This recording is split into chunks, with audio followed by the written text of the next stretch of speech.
भगवान की बातें इस YouTube चैनल पर आपका फिर एक बार स्वागत है। चल रही श्रृंखला भगवान शंकराचार्य जी की जीवन कथा, भगवान शंकराचार्य जी की लाइफ स्टोरी, उनके छोटे से जीवन से कुछ महत्वपूर्ण घटनाएं। और पिछले कैप्सूल में आपने कैप्सूल नंबर 23 में आपने सुना कि किस प्रकार भगवान शंकराचार्य जी जब एक मंदिर का निर्माण करा रहे थे तो उनके पास शिष्य आया गिरी, जो कि बहुत ही सिंपल, बहुत भोला था, परंतु बहुत ज़्यादा इंटेलिजेंट नहीं था, पर अपने गुरु के प्रति पूरी तरह समर्पित था।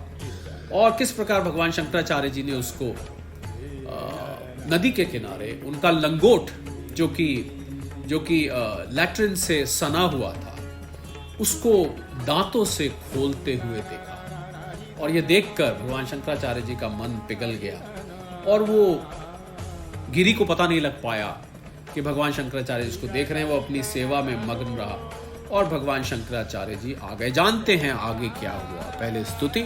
शंकरम शंकराचार्यम केशवम बादरायणम सूत्र भाष्य कृतो वंदे भगवंतो पुनः पुनः ईश्वरो गुरार्मेति मूर्ति भेद विभागने व्योमवत व्याप्त देयाय दक्षिणामूर्ताय गुरुर्ब्रह्मा गुरुर्विष्णु गुरुर्देव महेश्वरा गुरुर साक्षात पर ब्रह्म तस्मै श्री गुरुवे नमः, तस्मै श्री गुरुवे नमः। तो भगवान शंकराचार्य नदी के किनारे कपड़े धोते हुए गिरी को देखते हैं और वो दृश्य देखते हैं जहां गिरी उनके लंगोट को दांतों से खोल रहा होता है। और उस जगह जहां लंगोट की गांठ लगी होती है वहां पर भगवान शंकराचार्य, जिनको खूनी पेचिश की अक्सर शिकायत रहती थी, उस जगह गांठ लगी थी जहां पर खून और मल लगा हुआ था। और दांतों से वो खोल के अपनी सेवा में मग्न रहता है। उसको नहीं मालूम होता कि भगवान शंकराचार्य जी उसको देख रहे हैं। ये देख कर शंकराचार्य जी आगे बढ़ जाते हैं और कक्षा में सभी के सभी छात्र, उनके सभी के सभी शिष्य इकट्ठे होते हैं और भगवान शंकराचार्य सब शिष्य इकट्ठे हो जाते हैं। पर गिरी, क्योंकि कपड़े धोने में उसको विलंब हो जाता है, उस कक्षा में अभी नहीं पहुंचा होता। और भगवान शंकराचार्य जी सब शिष्यों के इकट्ठे होने पर इंतजार जैसे कर रहे होते हैं और सब शिष्य भगवान शंकराचार्य जी से कहते हैं, गुरुजी हम सब आ गए हैं, आप पाठ शुरू करें। और भगवान शंकराचार्य जी कहते हैं अभी थोड़ी इंतजार करते हैं, गिरी अभी नहीं आया है।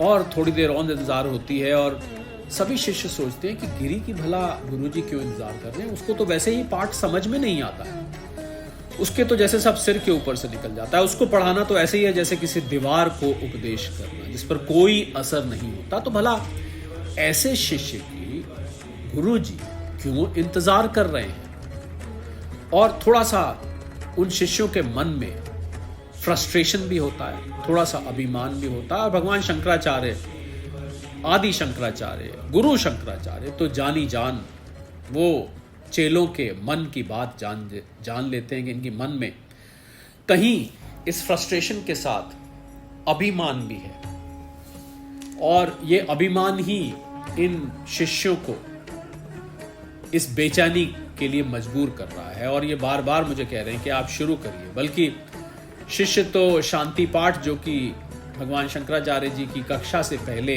पाठ से पहले, लेक्चर से पहले होता था, वो शांति पाठ भी बोलना शुरू कर देते हैं। पर भगवान शंकराचार्य इंतजार करना ही प्रेफर करते हैं कि हमें गिरी की इंतजार करनी चाहिए, गिरी आएगा। और सभी के सभी शिष्य भगवान शंकराचार्य जी के इस विचार पर, उनकी इस घोषणा पर बहुत हैरान हो जाते हैं। और इसी बीच गिरी वहां पर आ जाता है। और गिरी के आते ही भगवान शंकराचार्य जी, जब गिरी बैठ जाता है अपने स्थान पर, तो भगवान शंकराचार्य जी उससे कहते हैं, गिरी खड़े हो और बताओ तुमने क्या सीखा। और इसी दौरान भगवान शंकराचार्य जी गिरी के नेत्र में नेत्र डालकर उसको सारा का सारा ज्ञान करा देते हैं। नेत्र में नेत्र डालकर भगवान शंकराचार्य जी की उस गिरी नामक शिष्य पर कृपा हो जाती है। गुरु जब कोई ऐसी घटना घट जाए, पिछले कैप्सूल में हमने सुना था, जब कोई अद्भुत घटना घट जाए जब कोई ऐसी घटना घट जाए जो हृदय को छू ले, ऐसी घटना घट जाए जो गुरु के हृदय को पिघला ले, तो गुरु की उसी समय कृपा हो जाती है। तो गुरु संकल्प द्वारा, नेत्र में नेत्र डालकर या हाथों के स्पर्श द्वारा उस चेले को तुरंत ज्ञान करा देने की क्षमता रखते हैं। तो भगवान शंकराचार्य जी ने नेत्रों में नेत्र डालकर गिरी को पूर्ण ज्ञान उसी समय तत्काल करा दिया और उससे पूछा कि बताओ गिरी, क्या सीखा? और सभी हैरान हो जाते हैं जब गिरी उत्तर में त्रोटकाष्टम अष्टकम नामक एक 8 मंत्र बोलते हैं। 8 मंत्रों का सेट पोएम रूप में बोलते हैं, और यही नहीं 180 मंत्रों का श्रुति सार बोलते हैं। उन्होंने एक के बाद एक वेदों से वो मंत्र बोलते हैं, या वेदों के उनके स्वयं के बनाए हुए वेदों का जिसमें अर्थ होता है, ऐसे मंत्र बोलते हैं। 180 मंत्र, 8 अलग 180 अलग, और उसी 180 मंत्रों को आज श्रुति सार नाम से कहा जाता है। और वो जहाँ वेदांत पढ़ाया जाता है आज भी उस श्रुति सार को बोला जाता है, उससे पढ़ाया जाता है। और त्रोटक अष्टकम जो 8 मंत्र बोले वो भी आज पढ़ाए जाते हैं। तो जब वो बोलते हैं तो सारे शिष्य दंग रह जाते हैं, हैरान हो जाते हैं कि ये आज गिरी को क्या हुआ। और भगवान शंकराचार्य उनके ये मंत्र सुनकर बहुत प्रसन्न होते हैं। पर शिष्य फिर समझ जाते हैं कि हमारे गुरुदेव ने गिरी पर कृपा कर दी, और इसी से उन गिरी नामक शिष्य का नाम त्रोटक आचार्य पड़ जाता है, क्योंकि उन्होंने त्रोटक अष्टकम नामक 8 मंत्र बोले, उसके बाद उन्होंने श्रुति सार बोला, तो उससे उनका नाम। और इन मंत्रों में इन बनाए गए उनके द्वारा रचित इस पूरे ग्रंथ में पूरे के पूरे वेदांत का जैसे कि निचोड़ है, पूरे वेदांत का अर्थ है, उन कठिन सिद्धांतों का अर्थ है जो कि शिष्यों को सालों लग जाते हैं, पूरी उम्र बीत जाती है उनको समझने में। सब के सब शिष्य हैरान हो जाते हैं, पर समझ जाते हैं, क्योंकि उनमें पद्मपायन आचार्य होते हैं, उनमें हस्तिनामलक होते हैं, उनमें सानंद जैसे शिष्य होते हैं, तो भला वो क्यों ना समझें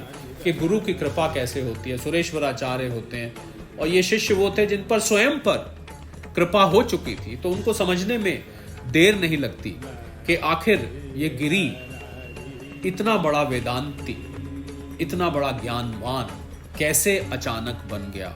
वो तुरंत समझ जाते हैं। उनका नाम जैसा कि अभी बताया त्रोटक आचार्य हो जाता है, और आदि शंकराचार्य जी को अपने चौथे शिष्य मिल जाते हैं। और इन्हीं त्रोटकाचार्य जी का आगे जाके नाम स्वामी आनंद गिरी भी पड़ता है। त्रोटकाचार्य जी तो उनका उस समय नाम पड़ा, आगे जाके इनका नाम आनंद गिरी पड़ जाता है। और यही त्रोटकाचार्य जी भगवान शंकराचार्य जी के उत्तर में जो मठ है, जोशी मठ जिसको बोलते हैं, उनके आचार्य, पहले आचार्य बनते हैं। पहला मठ उन्हीं के द्वारा स्थापित किया जाता है, यानी कि भगवान शंकराचार्य उसके पहले आचार्य इन त्रोटकाचार्य जी को या स्वामी आनंद गिरी को बनाते हैं ऐसा। और चारों शिष्य वो भगवान शंकराचार्य जी के साथ जब चलते थे, ऐसा कहा जाता है कि वो चारों वेद जैसे भगवान शंकराचार्य जी के साथ चल रहे हैं, ऐसा प्रतीत होता था, ऐसा महसूस होता था। चारों के चारों शिष्य भगवान शंकराचार्य जी की कृपा पाए हुए, और चारों को एक एक मठ का, नॉर्थ, साउथ, ईस्ट और वेस्ट, उन मठों के आचार्य, पहले आचार्य भगवान शंकराचार्य जी द्वारा स्थापना की जाती है। और इन्हीं शब्दों के साथ इस कैप्सूल को यहीं विराम देंगे। स्तुति करते हैं शंकरम शंकराचार्यम केशवम बादरायणम सूत्र भाष्य कृतो वंदे भगवंतो पुनः पुनः ईश्वरो गुरार्मेति मूर्ति भेद विभागने व्योमवत व्याप्त देहाय दक्षिणामूर्तये नमः। गुरुर्ब्रह्मा गुरुर्विष्णु गुरुर्देव महेश्वरा गुरुर साक्षात परब्रह्म तस्मै श्री गुरुवे नमः। तस्मै श्री गुरुवे नमः। अगले कैप्सूल में आपके लिए भगवान शंकराचार्य जी की इस कथा को और आगे बढ़ाएंगे। तब तक के लिए सादर प्रणाम।